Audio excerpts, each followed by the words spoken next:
ఇక ఇవాళ చంద్రగ్రహణం కావడంతో గర్భిణులు హాస్పిటల్స్కు వెళ్లేందుకు మొగ్గు చూపడం లేదు.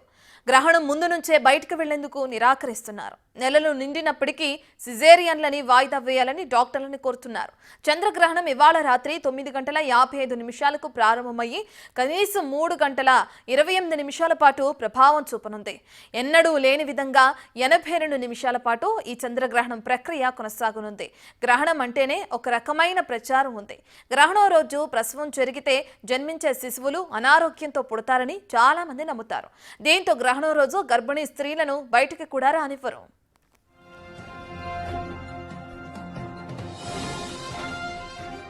ఇప్పటికే చాలా గైనిక్ ఆసుపత్రులు బోసిపోయాయి. ఎమర్జెన్సీ పేషెంట్స్ తప్ప మిగతా పేషెంట్స్ ఎవ్వరూ కూడా గైనిక్ హాస్పిటల్స్కి వెళ్లటం లేదు. ఒకవేళ ఎమర్జెన్సీ ఉన్నా గ్రహణం సమయంలో సిజేరియన్ చేయవద్దంటూ డాక్టర్లపై ఒత్తిడి తెస్తున్నారు. అదేవిధంగా ప్రసవం అయిన మహిళలు కూడా గ్రహణం రోజు ఆసుపత్రుల నుండి డిశ్చార్జ్ కావట్లేదు. చాలా మంది గ్రహణం రోజు డెలివరీ చేయొద్దని కోరుతున్నారని గైనకాలజిస్టులు చెప్తున్నారు. ఎమర్జెన్సీ ఉంటే హాస్పిటల్కు రావాలని, గ్రహణంతో సంబంధం లేకుండానే సిజేరియన్ చేయించుకోవాలని డాక్టర్లు సూచిస్తున్నారు.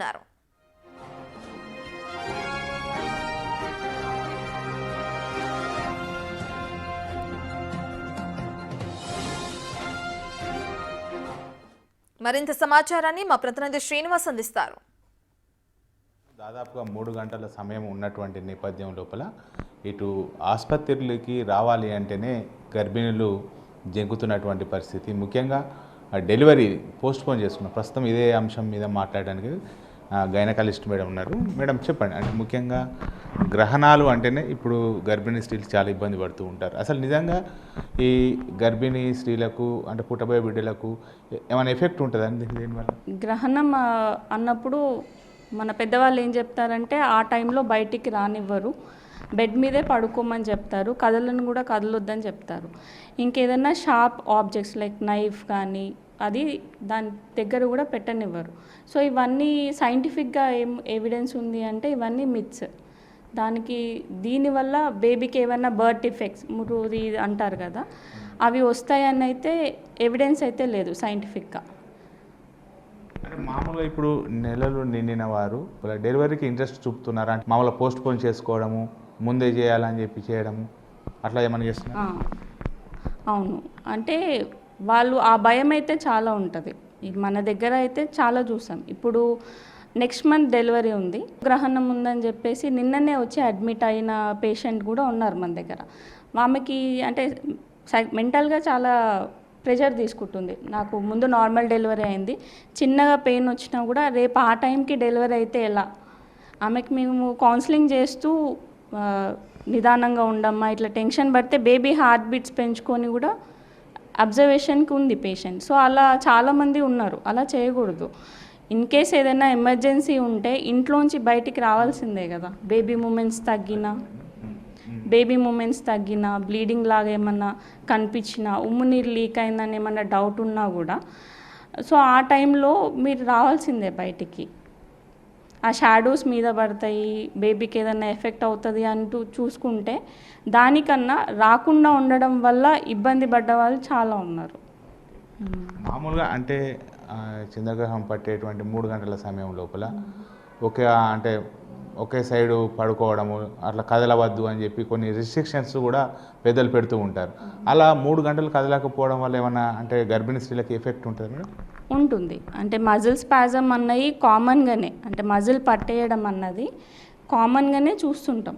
మనం రోజు నడిచి వాళ్ళ డైలీ యాక్టివిటీస్ చేసుకున్న ప్రెగ్నెంట్ ఉమెన్స్కే కొంచెం మజిల్ అన్నవి పట్టేస్తూ ఉంటాయి. అట్లాంటిది మనం కదలకుండా 3 hours ఉన్నప్పుడు డెఫినెట్గా వాళ్ళు బ్యాక్ పెయిన్ రావడము, మజిల్ పెయిన్స్ రావడం ఇవన్నీ చూస్తుంటాం. మన పెద్దవాళ్ళని నెగ్లెక్ట్ చేయమని ఏం అనట్లేదు. సో ఆ టైంలో మీరు ఆ టైంని మెడిటేషన్ కానీ, శ్లోకాస్ చదవడం కానీ, మంత్రాస్ వీటికి ఉపయోగించుకుంటే బెటర్.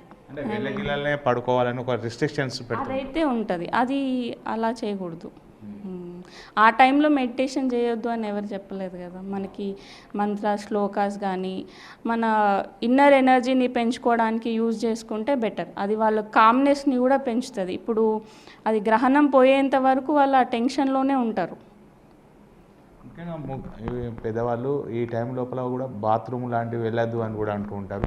దానివల్ల ఏమి ఇబ్బందులు ఉంటాయి ఒకవేళ? మెయిన్గా అంటే వాళ్ళకి ఎక్కువ యూరిన్ అన్నది ఎక్కువ వస్తుంటుంది డెలివరీకి ముందు, థర్డ్ ట్రైమిస్టర్లో, ఒక లాస్ట్ 3 monthsలో అది common complaint.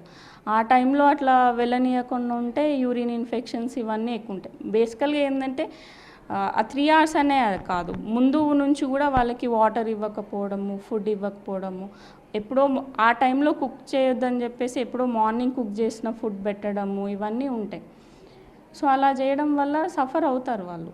So morning cook చేసిన ఫుడ్ నేను విన్నది ఏంటంటే మనకి 9కి స్టార్ట్ అవుతుంది, 9:52కి స్టార్ట్ అవుతుంది గ్రహణం, కానీ 1 లోపే తినాలి, తాగాలి. ఆ 1 తర్వాత ఆఫ్టర్నూన్ 1 తర్వాత ఏం తినొద్దు, తాగొద్దు అంటున్నారు మేడం.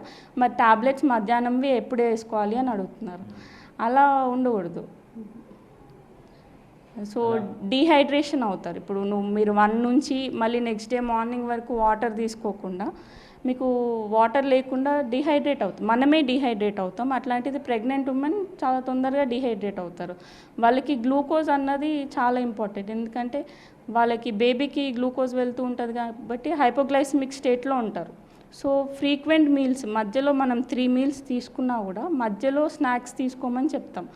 అట్లాంటిది ఫుడ్ లేకపోతే వాళ్ళకి గిడ్డినెస్ రావడము, ఇవన్నీ కళ్ళు తిరిగి పడడము, ఇవన్నీ కూడా ఉంటాయి. బట్ అట్లీస్ట్ మీరు ఇక్కడ హాస్పిటల్లో అయినా అబ్జర్వేషన్కైనా ఉండండి అని రిక్వెస్ట్ చేస్తున్నాము. ఇన్ కేస్ ఆ టైంలో ఎమర్జెన్సీ పడితే ఎవరం ఏం చేయలేము. సో బేబీని రిస్క్లో పెట్టొద్దు అన్నది మా కాన్సెప్ట్. అది ఇది మొత్తానికైతే ఖచ్చితంగా ఒకవేళ డెలివరీ వచ్చేటువంటి పెయిన్స్ వస్తే బేబీని ఖచ్చితంగా ఇబ్బందులు పెట్టవద్దు. ఆ సమయం ఎలా ఉన్నా కానీ ఇబ్బందులకు గురి చేయొద్దు. ఖచ్చితంగా అబ్జర్వేషన్ లోపల ఉంటేనే మేలు అని చెప్పి అయితే గైనకాలజిస్టు చెప్తున్నటువంటి పరిస్థితి కనబడుతున్నది.